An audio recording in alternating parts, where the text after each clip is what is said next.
नमस्कार विद्यार्थी मित्रांनो, तुमचं पुन्हा एकदा स्वागत आहे आपल्या युट्यूब चॅनलमध्ये.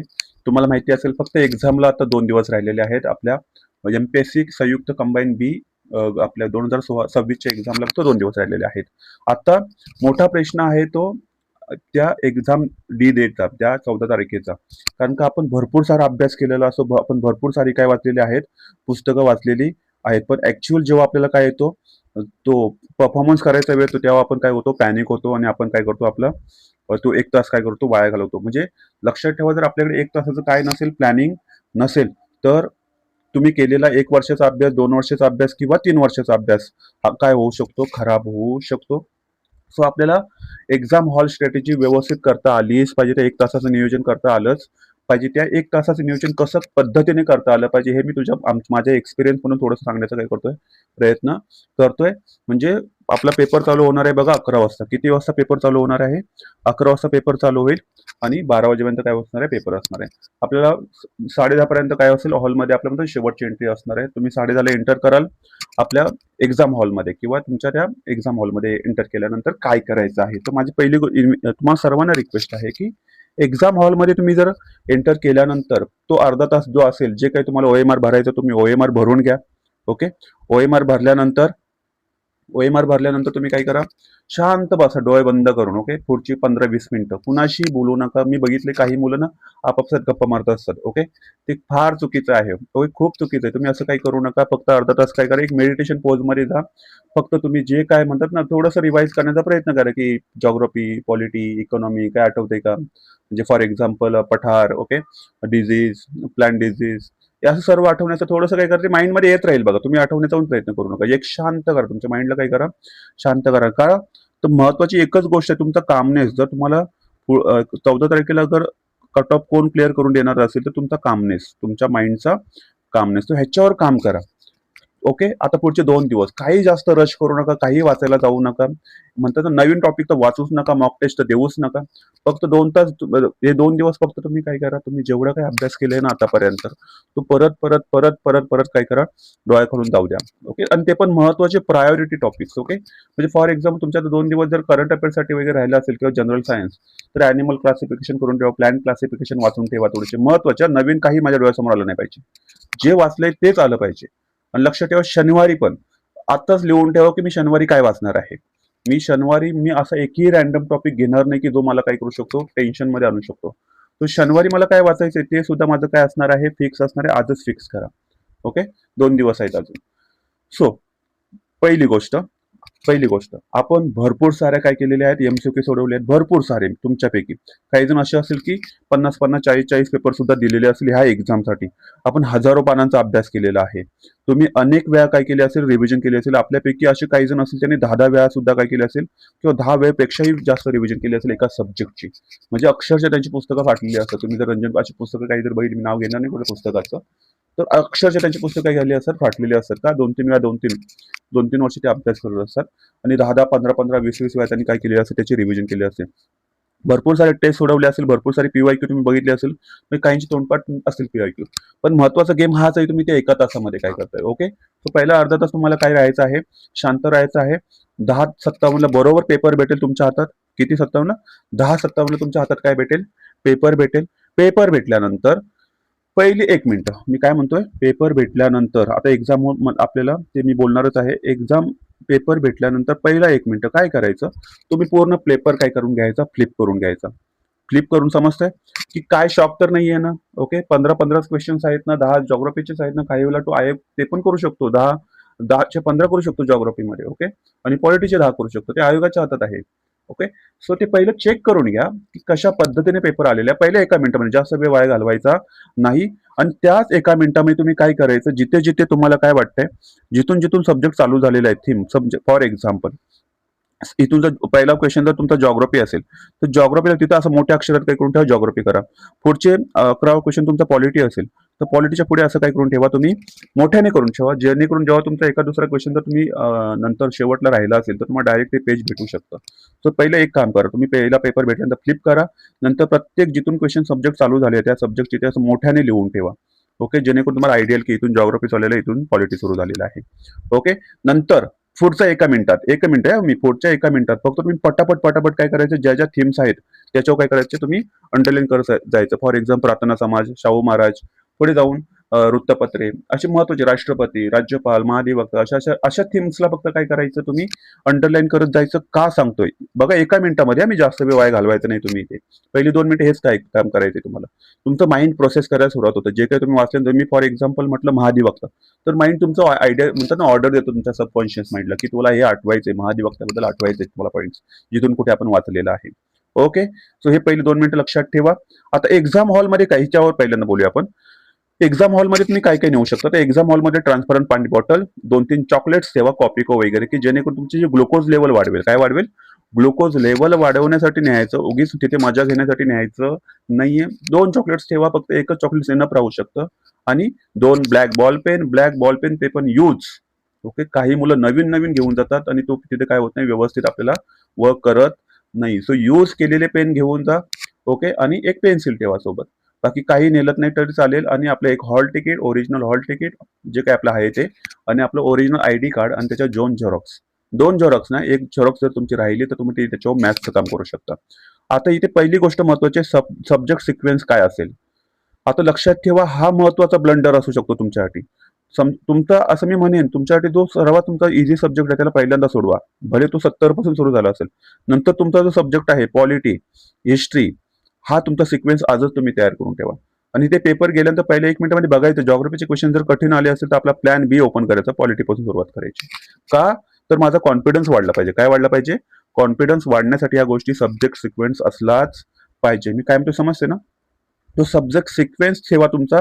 म्हणजे माझा सगळे सब्जेक्ट सिक्वेन्स काय आहे, तर पहिला आहे जॉग्राफी, पॉलिटी, हिस्ट्री, इकॉनॉमी, नंतर मी घेतो करंट अफेअर्स, सायन्स, आणि शेवटला घेतो तो मॅथ्स, रिझनिंग. ओके, शेवटला मॅथ्स रिझनिंग ठेवतो, ते पण 20 मिनिटं. सो सब्जेक्ट सिक्वेन्स समजला असेल, तुम्ही सब्जेक्ट सिक्वेन्स करून ठेवा. आता अटेम्प्ट किती करायचा लक्षात ठेवा. काही मुलं इथून ठरवून जातात की 90चा अटेम्प्ट करून येईन, आणि ही खूप चुकीचं आहे. अटेम्प्ट काय असावा आहे, तुम्ही तिथे जाऊन ठरवायचं आहे. कुठे? एक्झाम हॉलमध्ये. जर तुम्हाला वाटतोय की पेपर इझीच आहे, सर्वांसाठी इझी आहे, तर मी 90 पर्यंत अटेम्प्ट करेन. पेपर मॉडरेट वाटतोय 85, आणि कठीण वाटतोय तरी पण माझा मिनिमम अटेम्प्ट काय असेल, 80 पर्यंतच असेल. कारण का? तुम्ही जर कमी अटेम्प्ट केला तर तुमची रिस्क वाढते, तुम्हाला अॅक्युरेसी वाढवावी लागते. जर मी 70 अटेम्प्ट करून आलो तर माझे ऍटलिस्ट 50 तरी करेक्ट आले पाहिजेत. किती करेक्ट आले पाहिजेत? 50 पण नाही हो, किती करेक्ट आले पाहिजे? 60 करेक्ट आले पाहिजेत. 60 जर करेक्ट आले तरच मी कट ऑफ मध्ये बसणार, किंवा 55 जर करेक्ट आले तरीच मी कट ऑफ मध्ये बसणार, ते पण ICU मध्ये. सो मला अटेम्प्ट माझा ठेवायचा आहे 80च्या वरती. मग माझे 20 जरी चुकले ना तरी माझा मार्जिन भेटून जातं. कारण का 20 जरी चुकले तर तुमचे 60 करेक्ट आहेत, आणि 20 भागिले जर तुम्ही 4 केले तर 5, 60 मधून जरी 5 गेले तरी 55, तर तुम्ही एक चांगल्या सेफ स्कोर मध्ये राहता. ओके, आणि आयोग प्रयत्नच करणार आहे तुम्हाला ह्या 50 आणि 60च्या रेंजमध्येच कट ऑफ ठेवण्याचा काय ठेवणार आहे प्रयत्न. तो आपलं टार्गेट राहावं 65 प्लस. मी काय म्हणतोय, आपण टार्गेट ठेवून जायचं 65 प्लस, माझे करेक्ट आलेच पाहिजेत क्वेश्चन. अटेम्प्ट किती असावा, तर मी सांगेन तुम्हाला 80 आणि 90च्या दरम्यान. हे डिपेंड आहे, पेपर डिफिकल्ट आहे, सोपा आहे का इझी आहे, मॉडरेट आहे. OMR कसे भरायचा हा सर्वात मोठा प्रश्न आहे. OMR कसा भरायचा? जर जॉग्राफी झाले 10 क्वेश्चन, तुम्ही 10 क्वेश्चन नंतर OMR भरून घ्या. ओके, पॉलिटीचे 15 क्वेश्चन झाले, त्यानंतर OMR भरा. एक क्वेश्चन नंतर OMR भरायचं नाही, आणि शेवटला OMR भरायला जायचं नाही. ओके, आणि माइंड फोकस करायचं. तर पहिलं कसं, पहिली आपली जी काही 30 मिनिटं आहेत तुम्ही तिथे शांत बसा, कुणाशी काही बोलू नका, आणि पूर्ण एनर्जी लावा. ज्यासाठी आपण 1 वर्ष, 2 वर्ष, 3 वर्ष अभ्यास करतोय ना, ज्या पोस्टसाठी अभ्यास करतोय, ती वेळ आलेली आहे. इथे मला माझा एक्झिक्यूट करायचं, जे काही मी आतापर्यंत अभ्यास केला, जो काही प्लॅन केलेला आहे. ओके, तुम्ही नक्की करा. माझा तुमच्यावर काय आहे, विश्वास आहे, तुम्ही नक्की करा. ओके, आता 1 बाय 1 आपण बघूया. पहिली 10 मिनिटं तुम्ही 2 सब्जेक्ट सोडवून घ्यायचे. पहिले क्वेश्चन, एक इतिहास आणि भूगोल. इतिहासाचे 10 क्वेश्चन्स आणि भूगोलाचे 10 प्रश्न. असे 5-5 10 मिनिटात तुमचं काय झालं पाहिजे, जॉग्राफी आणि पॉलिटी झालंच पाहिजे. तुम्ही 10 पेक्षा जास्त मिनिटं देऊ शकतच नाही.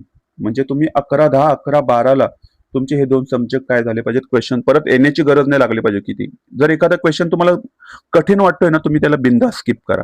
असे आयोगाने मुद्दामून 15 ते 20 क्वेश्चन तुमच्यासाठी डिफिकल्ट पेपरमध्ये सोडलेले असणार आहेत, पेरलेले असणार आहेत. ते तुम्हाला ओळखायचे आणि तिथून मूव्ह करायचे. म्हणजे तुम्हाला इतिहासामध्ये पण 2 क्वेश्चन असणार आहेत, जे डिफिकल्ट असणार आहेत, एक्स्ट्रीम डिफिकल्ट असणार आहेत, जे तुम्हाला काय करायचे आहेत, ओळखायचे आणि फक्त काय करायचे आहेत, मूव्ह ऑन करायचं आहे. ओके, मूव्ह ऑन करायला शिका. क्वेश्चन जर डिफिकल्ट असेल तर मी परत सांगतोय, ओके. चला पुढची 10 ते 25 मिनिटं तुम्हाला पॉलिटी आणि इकॉनॉमी. राज्यशास्त्राला तुम्हाला म्हणजे राज्यघटनेला 8 मिनिटं ठेवायचे आहेत, अर्थशास्त्राला 7 मिनिटं ठेवायचे आहेत आणि इथून 15-15 क्वेश्चन सोडवून घ्यायचे आणि OMR भरून घ्यायचा आहे. म्हणजे तुमच्या आता किती मिनिटं झालेली आहेत बघा. हे 15 मिनिटं आणि ते 10 मिनिटं, 25 मिनिटं झालीत. अजून मी 2 मिनिटं देतो तुम्हाला की OMR भरायला. सो 27 मिनिटांमध्ये तुमचे 4 सब्जेक्ट झाले पाहिजेत. ओके, लक्षात ठेवायचं. तुम्हाला मॅथ्स रिजनिंग व्यवस्थित इनफ टाइम देऊन सोडवायचं असेल तर पहिल्या 27 मिनिटांमध्ये किती सब्जेक्ट झाले पाहिजेत? 4 सब्जेक्ट झाले पाहिजेत. म्हणजे तुमचे 50 क्वेश्चन झाले पाहिजेत. ओके, 50 क्वेश्चन झाले पाहिजेत किती मिनिटांमध्ये आणि OMR पण भरून झाला पाहिजे. परत सांगतोय, जर एखादा क्वेश्चन काय असेल डिफिकल्ट असेल त्या क्वेश्चनला स्किप करायचं आणि पुढे जायचं. तिथे वेळ वाया घालवायचा नाही. स्किप करणं सुद्धा एक काय आहे, आर्ट आहे. फक्त कोणता क्वेश्चन स्किप करायचा एवढं समजलं पाहिजे. लक्षात ठेवा, 25 मिनिटापर्यंत आपले 4 सब्जेक्ट झालेले आहेत. पुढचे 25 ते 40 मिनिटं तुमची जनरल सायन्स आणि करंट अफेअर्स असेल, ज्याच्यामध्ये 15 क्वेश्चन्स जनरल सायन्सचे, 15 क्वेश्चन करंट अफेअर्सचे. पहिले करंट अफेअर्स सोडून घ्या, नंतर जनरल सायन्सकडे जा. थोडं जनरल सायन्स हेडेक असतोय.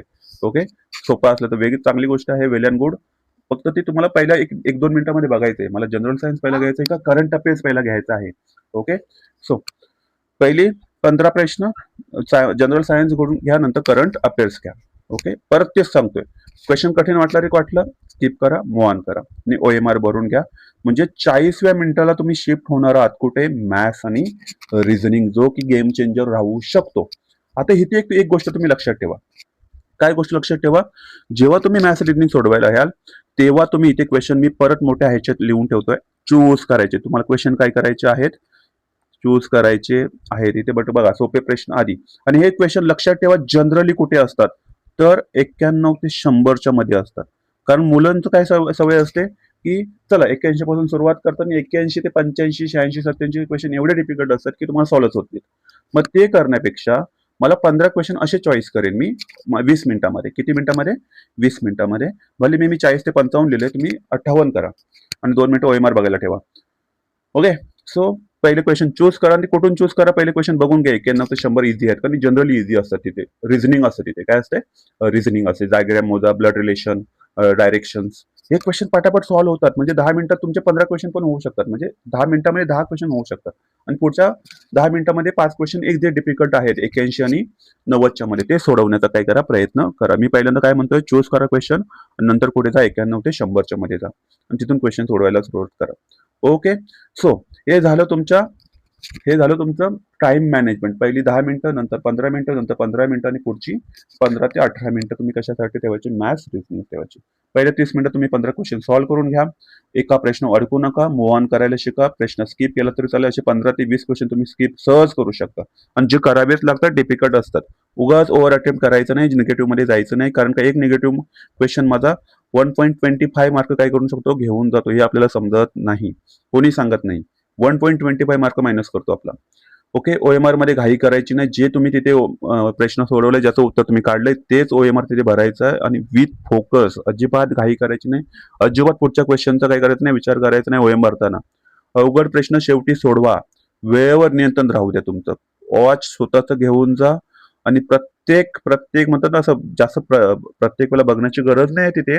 ओके, पण लक्ष असलं पाहिजे आपल्या वॉचकडे की आपण स्पीड मेंटेन करतोय का. म्हणजे पहिल्या 30 मिनिटांमध्ये माझे 4 सब्जेक्ट झालेच पाहिजेत. लक्षात ठेवायचं, पहिल्या 30 ते 25 मिनिटांमध्ये. तुम्ही त्याच्यापेक्षा जास्त वेळ जर तिथे घालवलात तर तुम्हाला मॅथ्स सोडवता येणार नाही. सो शेवटचा मी तुम्हाला फायनल माझा मंत्र सांगतो तुम्हाला. तर तुम्हाला ही एक्झाम क्लिअर करायची असेल तर speed plus accuracy plus calm mind, शांत मन, तरच तुम्हाला कट ऑफ म्हणतात ना 60-65च्या वरती मार्क भेटणार आहेत. ओके, तुमचा अभ्यास झालेला आहे, फक्त तुम्हाला आता एक्झिक्यूट करायचं आहे. तो 1 तास महत्वाचा. इथे जर काय महत्वाचं आहे तर वेळेचं व्यवस्थापन महत्वाचं आहे. स्पीड प्लस अॅक्युरेसी म्हणजे तुमचं सक्सेस आहे. ज्याने वेळ जिंकली त्यांनी परीक्षा जिंकलेली आहे. ओके, लक्षात ठेवा. सो ह्या वेळेला जिंका उद्या 14 तारखेला. शेवटचा सांगतोय, trust your preparation, trust your memory. तुम्हाला सर्व माहिती यू नो, म्हणजे म्हटलं ना, इथे मी लिहून ठेवले बघा, एक वाक्य लिहिले. तुम्हाला नक्की त्याला आवडेल. तुम्हाला जेवढं आता वाटतंय ना त्याच्यापेक्षाही तुम्हाला खूप सारं आठवतंय. लक्षात ठेवा, जेवढं तुमच्या आता वाटतं ना की असं काही ना असं फोमो होत असेल की यार मला विसरतोय. लक्षात ठेवा, तुम्हाला वाटते त्यापेक्षा जास्त तुम्हाला माहिती आहे. सर्व गोष्टी तुमच्या माइंडमध्ये काय आहे, स्टोअर आहेत. ओके, ते फक्त तुम्हाला पहिल्या 1 तासात काय करायचंय, पहिल्या अर्धा तास शांत राहून अजिबात पॅनिक व्हायचं नाही, अजिबात म्हणतात ना घाबरायचं नाही. पहिली 15 मिनिटं घाबरायचं नाही आणि शेवटची 15 मिनिटं लोभ करायचं नाही, की ओव्हर अटेम्प्ट करायला जायचं नाही. 85-70चा अटेम्प्ट 80-85चा अटेम्प्ट झाला असेल, इनफ आहे. ॲक्युरसी आहे माझी तिथे. गपचूप घरी या. ओके. 90 पर्यंत 95 पर्यंत अटेम्प्ट करण्याचा प्रयत्न करू नका. ओके. लक्षात ठेवा. सो तुम्हाला जेवढं वाटतं त्यापेक्षा तुम्हाला जास्त माहिती आहे एवढंच मी सांगेन. So trust your preparation, trust your memory, trust your ability to recall under pressure. तुम्हाला सर्व आठवणार आहे, फक्त शांत राहा. Okay. So believe in yourself. तुम्हाला वाटते त्यापेक्षा जास्त ज्ञान तुमच्याकडे आहे. फक्त आत्मविश्वास ठेवा, स्वतःवर विश्वास ठेवा. ओके. सो आपण इथे थांबूया. जर व्हिडिओ आवडला असेल तर नक्की लाईक करा, शेअर करा आणि सबस्क्राईब करा. ओके. धन्यवाद. जय हिंद. All the very best.